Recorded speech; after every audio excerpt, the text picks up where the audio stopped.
Hello and welcome to Xbox On. My name is Bex. This is Henry. Hey there. And we got to play the Microsoft Flight Simulator Dune 2 DLC a little bit early. So Henry and I are going to talk you through exactly how fun it was. Yes. If you're not a fan of sand, maybe this isn't for you. But if you are a fan of flying unique sci-fi vehicles, then you probably want to check this out. Heck yeah. Especially considering it's free. It is free. Which is always nice. Nice to get free things in life. Very nice. How did you get on with flying the Ornithopter? I really enjoyed it.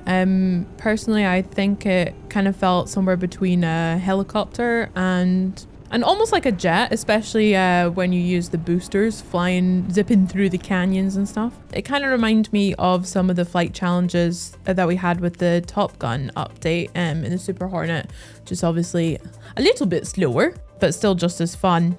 I took some time and actually went through all of the tutorials for the new Dune DLC. Yeah, I definitely recommend that because this doesn't handle like any other vehicle you've probably tried to fly in Flight Sim. So the tutorials, yeah, that's a really good spot to start with.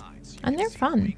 But yeah, starting up the Ornithopter for the first time, it like immediately took me back to the first movie where you see Paul and Lady Jessica getting in for the first time. We did play on controller, both of us. Yes. So I'd love to see what it kind of feels like with either a flight stick. I think I would prefer maybe that over one of our flight rigs, but that would be super interesting to try out those too. Yeah, I think the flight stick's probably a good shout because, like you said, it does have helicopter adjacent handling, but then because it does have actual wings as well, you can sort of treat it a bit like a plane. So a yoke might be okay. I think a flight stick's probably the way to go, but it also handled pretty well on controller. I'd say like all of the flight surfaces are available that you're going to need.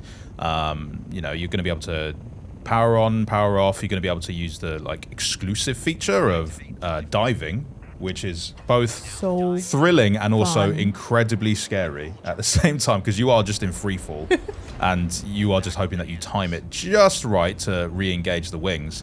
But what I really like as well is that it's also got sort of elements of a glider because you can also just like kill the power and just let the wings sort of allow you to be carried through the air. I think they really nailed the sound, but also the visuals of being able to fly around in an Ornithopter because it's a really unique vehicle. It's something we're never probably going to see in our lifetime, really.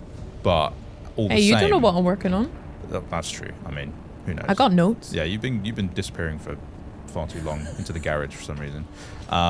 But yeah, it sounds great. It's got that like hum and like buzz to it that you'd expect.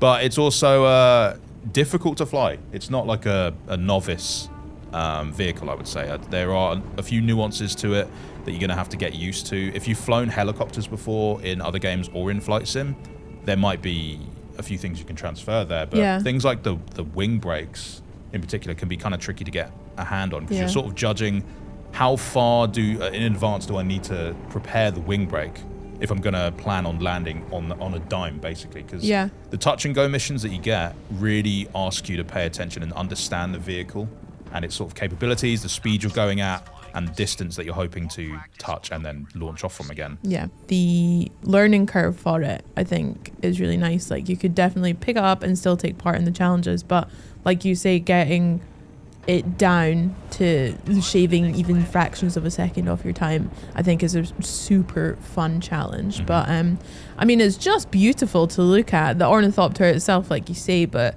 also the sands of Arrakis, notably quite like a desolate desert planet, nothing but sand and some spice now. Yeah, but they've done a really good job at making it interesting to look at. Exactly. There's plenty of points of interest. Even the HUD I quite liked. It was really immersive. The music that they've used to soundtrack the challenges were really good immersive pieces. There's actually a lot to do in it as well. So we mentioned the tutorial, there's also missions, but the specific ones you get to do are, they call them touch and go missions, where you're tasked with landing the Ornithopter on a very small platform and then as quickly as possible firing back up, getting going, hitting your afterburner, head off to the next location, usually with some kind of weird geometry to fly around or under or through, just to give you a bit of a challenge because they didn't want to make it too easy. And then trying to hit the fastest time possible. And there will be leaderboards as well, so you can check, how am I doing against my friends? How am I doing in the global leaderboard as well? Can I even hit top 10 or even top 3 or who knows, best in the world. So for those who are a bit competitive with racing games or just generally trying to get the most out of the Ornithopter, it's going to be a fun little challenge to, like you say, squeeze every little millisecond out of it just to see how fast, how hard you can push this thing. Mastering the techniques are obviously going to make a big difference there. So knowing when to use your afterburner, knowing when to do a dive to just gather more momentum and let the weight of the Ornithopter really push you through some of the flats that are around if you're coming off of a cliff.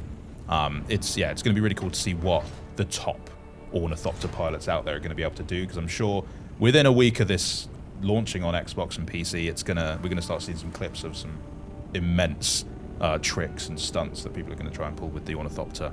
But it's a lot of fun. So the way I played it mainly was in third person, purely because I like to see how much space I had around the Ornithopter. But did you check out the first person inside the cockpit view at all? Yeah, I actually did. And you know what? I find that a wee bit harder because obviously it's a bit more realistic in Flight Simulator. But I enjoyed it a bit more, especially for knowing when to land and working with the brake power a little bit more. It was super detailed as well. I felt like I was right in there with Duncan and the gang about to take flight. It was really cute. But yeah, I really liked the first person flight. And like you say, it was nice to be in third person and just check out, the beauty of the Ornithopter, because it's such a cool looking vehicle. I love the little sand build up details they put on the actual vehicle while you're flying around. It looks great. Yeah, it was so it's good. nice. It's also nice having that like panoramic view in the cockpit, because I guess the glass is like all surrounding you, so you get a good view of everything around on Arrakis. Yeah. But yeah, the flight surfaces, from what I saw when I sort of had a glimpse at it, looked very realistic, and you could totally interact with them as well. They're not just there for show. You could, if you prefer, you could press them. Yeah, I powered them on by pressing the buttons instead. Fully immersive, absolutely. And one thing I really liked about first person was diving in first person. Oh God, that's scary. Next level adrenaline rush. Looks like a lot of fun, but I'd love to know what other sci-fi vehicles you'd love to see in a game like Flight Sim, as well as what other games you'd like to see us cover a little bit early, because there's tons of games coming out this year that we are really excited to get hands-on with. But what do you want to see the most? Let us know in the comments. We'll see you next time. Bye. Bye.